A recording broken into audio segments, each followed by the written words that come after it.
Bạn có tin rằng làm việc thiện lại có thể khiến bạn rơi vào địa ngục? Chỉ một hành động sai lầm, dù xuất phát từ lòng tốt, cũng có thể khiến bạn trả giá cả đời. Hôm nay, tôi sẽ kể bạn nghe câu chuyện về một người phụ nữ chỉ vì muốn đãi khách mà phải chịu quả báo kinh hoàng.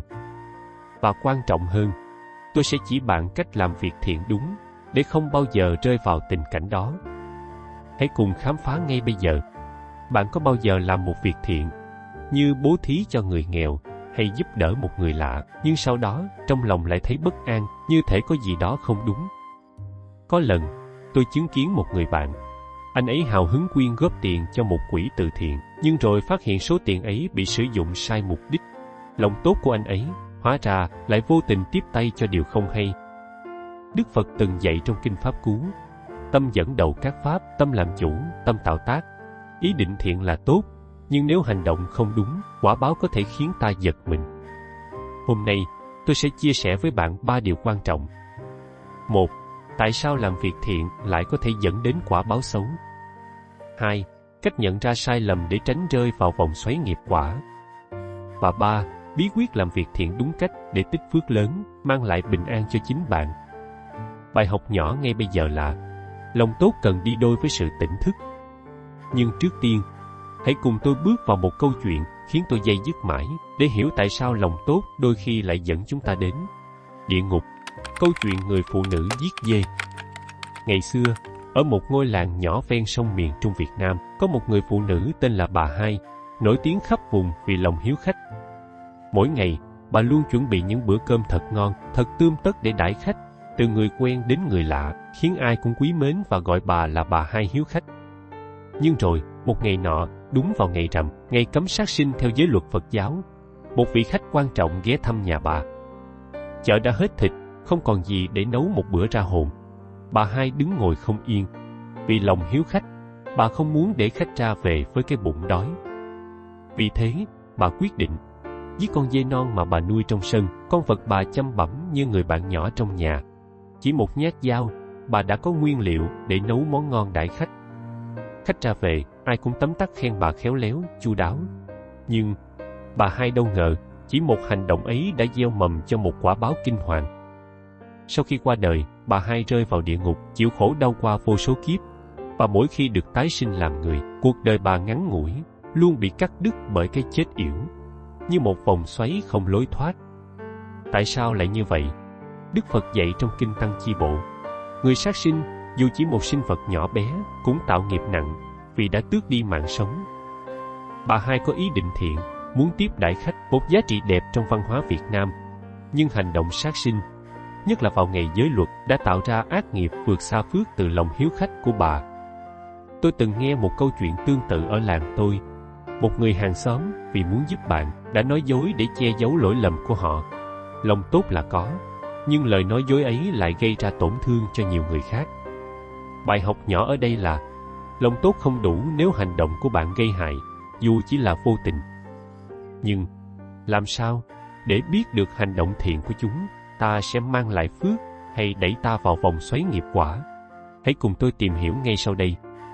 Quy luật nhân quả và sức nặng của nghiệp. Bạn có bao giờ nghĩ một hành động nhỏ bé như làm việc thiện lại có thể thay đổi cả số phận của mình? Trong Phật Pháp, Đức Phật dạy rằng mỗi hành động, hay còn gọi là nghiệp, giống như gieo một hạt xoài. Bạn gieo một hạt nhỏ, nhưng không chỉ nhận một trái, mà là cả một cây trĩu quả. Nhưng không phải cứ làm việc thiện là sẽ mang lại phước lớn. Tại sao ư?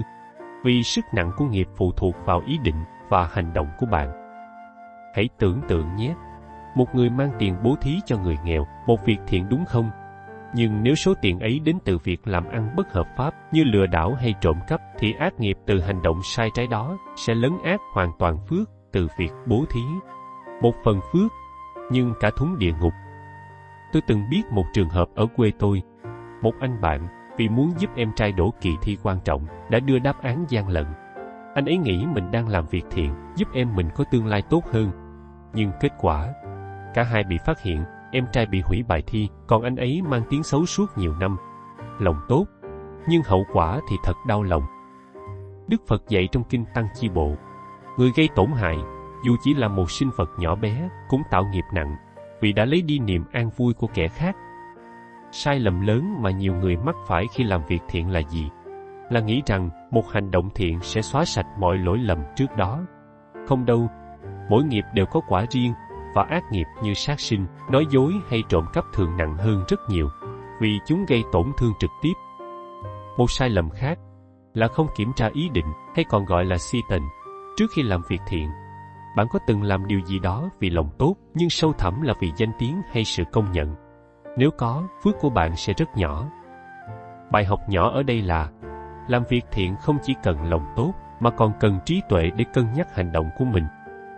Nhưng làm thế nào để biết khi nào việc thiện của bạn sẽ mang lại phước lớn và khi nào lại vô tình gieo mầm quả báo? Hãy cùng tôi khám phá ngay sau đây. Vai trò của ý định trong việc thiện. Bạn có bao giờ tự hỏi, điều gì thực sự quyết định giá trị của việc làm việc thiện? Là hành động bên ngoài, hay là tâm ý sâu thẳm bên trong bạn? Trong Phật Pháp, Đức Phật dạy rằng ý định chính là cội nguồn của mọi nghiệp. Chỉ trong một cái búng tay, hàng trăm ý niệm thiện hoặc ác có thể lướt qua tâm trí chúng ta, và chính những ý niệm ấy định hình số phận của bạn. Hãy tưởng tượng nhé, bạn thấy một đứa trẻ ăn xin bên đường, ánh mắt đáng thương khiến bạn không cầm lòng được. Bạn lấy tiền ra, nghĩ rằng mình đang làm việc thiện. Nhưng nếu số tiền ấy vô tình tiếp tay cho một đường dây lợi dụng trẻ em, lòng tốt của bạn có thể đang gieo mầm cho điều chẳng lành. Tôi từng gặp một người, anh ấy tổ chức từ thiện khắp nơi, quyên góp cả 100 triệu đồng. Ai cũng khen anh ấy tốt bụng. Nhưng một lần, anh ấy tâm sự với tôi làm vì muốn được mọi người công nhận, để tên mình xuất hiện trên báo. Lòng tốt ấy, hóa ra không trong sạch. Trong Kinh Pháp Cú, Đức Phật dạy, nếu tâm ý không chân thật, phước báu sẽ như gió thoảng qua. Vậy làm sao để biết ý định của bạn khi làm việc thiện là đúng? Hãy dừng lại một chút và tự hỏi, hành động này có gây hại cho ai không? Mục đích sâu thẳm của tôi là gì? Là vì người khác, hay chỉ để thỏa mãn cái tôi của mình? Tôi nhớ một lần ở chùa, một bà cụ nghèo mang vài trái xoài tự trồng đến cúng dường. Bà chẳng có gì nhiều, nhưng tâm ý trong sáng khiến ai cũng xúc động. Phước từ việc làm việc thiện ấy, dù nhỏ bé lại lớn lao vô cùng. Bài học nhỏ ở đây là làm việc thiện không chỉ cần lòng tốt, mà còn cần một cái tâm trong sạch và tỉnh thức. Nhưng có phải chỉ cần ý định đúng là đủ? Chưa đâu. Một yếu tố khác cũng quan trọng không kém. Đó là người nhận việc thiện của bạn. Làm sao để chọn đúng người, đúng việc? Câu trả lời sẽ khiến bạn bất ngờ. Hãy cùng khám phá ngay sau đây. Phước báu tùy thuộc vào đối tượng bố thí. Bạn có bao giờ tự hỏi, tại sao cùng một hành động làm việc thiện, có người tích được phước lớn, nhưng có người lại chẳng nhận được gì? Trong Phật Pháp, Đức Phật dạy về khái niệm trường phước điền. Phước báu từ việc làm việc thiện phụ thuộc vào người nhận. Hãy tưởng tượng nhé, nếu bạn cho thức ăn cho một chú chó hoang, phước của bạn chỉ như một giọt nước nhỏ, khoảng 1%. Nếu bạn giúp một người không giữ giới, phước lớn hơn, có thể là 1/1000. Nhưng nếu bạn cúng dường cho một vị sư tu hành chân chính, phước báu ấy sẽ như cả một đại dương, vô lượng vô biên. Tôi từng chứng kiến một câu chuyện ở quê tôi. Một người chị đã mang tiền tiết kiệm cả đời để xây một ngôi trường nhỏ cho trẻ em nghèo ở vùng cao. Cô ấy không chỉ giúp các em có nơi học mà còn lan tỏa niềm hy vọng cho cả cộng đồng. Phước từ việc làm việc thiện ấy lớn hơn rất nhiều so với việc cho tiền trực tiếp mà không biết rõ người nhận sẽ dùng vào việc gì. Nhưng tôi cũng thấy nhiều người mắc sai lầm. Có lần, một người bạn của tôi hào hứng bố thí cho một nhóm người bên đường, nghĩ rằng mình đang làm việc thiện.